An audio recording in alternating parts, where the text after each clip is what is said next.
मैं कलमा पढ़ सकता था इसलिए बच गया। असम के प्रोफेसर ने एक ऐसी कहानी सुनाई जिसे सुनकर आप भी हैरान हो जाएंगे कि आतंकी हमले में उसने कैसे खुद की जान बचाई।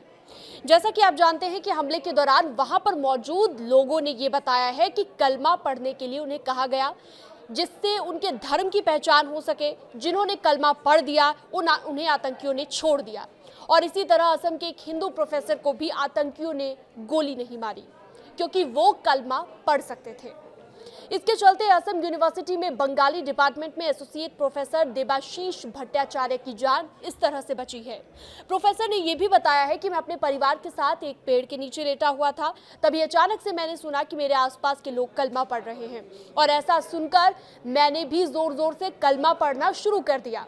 ये सुनकर जैसे ही मैं कलमा पढ़ रहा था, कुछ आतंकी मेरी तरफ आए और मेरे बगल में लेटे हुए व्यक्ति को पहले उसने सिर में गोली मारी। उसके बाद मुझसे उसने पूछा कि तुम क्या कर रहे हो।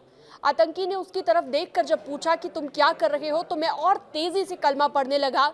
इस तरह की बात प्रोफेसर ने बताई, और इसके बाद वो किसी वजह से वहां से मुड़कर चला गया, यानी कि आतंकी ने उसे छोड़ दिया।